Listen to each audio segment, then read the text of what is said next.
Hey everybody, Dominic here, and in this video I want to talk a little bit more in depth about a topic I've talked about before, which is weekly check-in videos. I brought this up in a previous video where I talked about timely versus timeless videos.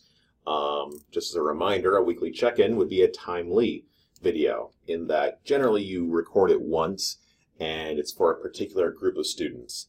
And after they've seen it, you go on to the next semester and you probably won't use that video again. I want to talk really quick about the 4 elements that I think make for a good weekly check-in video. And again, the idea is that we're making these videos to increase teacher presence in an online format so that students see you and so that you can react to the work that they are doing. So when I'm making a weekly check-in video, the first thing that I would do is I would do a wrap-up of previous week. This is your opportunity to give an overview or a summary of those main key points that were important for students to take away and just kind of review a little bit of what was discussed. The next thing that we can do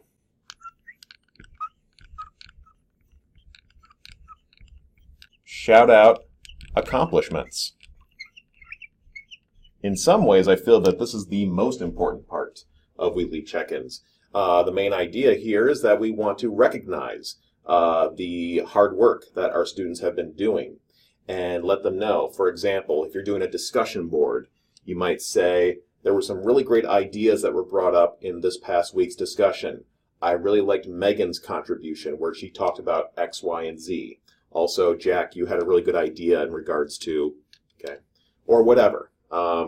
Those are the types of things where the students feel like the teacher is paying attention to their hard work. And if you call them out by name, that can really have a dramatic effect on engaging the students more and making them feel like you're active and that you care about their outcome for this course. After you give some shout outs, I would provide feedback.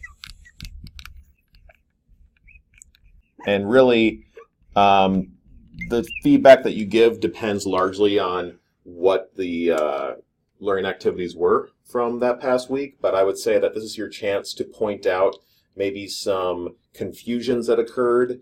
Maybe there was part of an assignment where a lot of students got the wrong answer or they were misled. And this is a perfect venue for you to point out what those issues were in a way that all the students can benefit from it in just one video. So providing a little bit of feedback.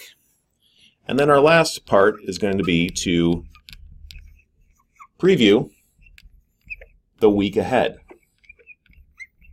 Now, of course, you likely have this information in text form within your course, but I would say that it's not a bad idea to maybe orient the students a little bit.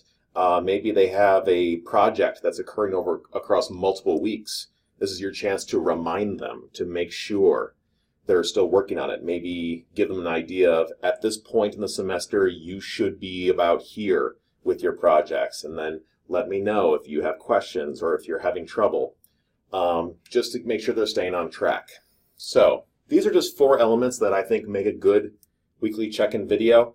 You don't need to have all of them in every single video. Sometimes there might not be a big need for providing a lot of feedback, but I would say that those are 4 things you want to consider. And like I've said in previous videos, when it comes to the amount of time you dedicate, I would say 3 to 5 minutes is good. If you have a lot of feedback to give, then going over 5 minutes might be appropriate. That's really up to you. Again, remember that generally this type of video you're not going to reuse with other students. So gauge the workload that you dedicate when making this type of video. Thanks for watching.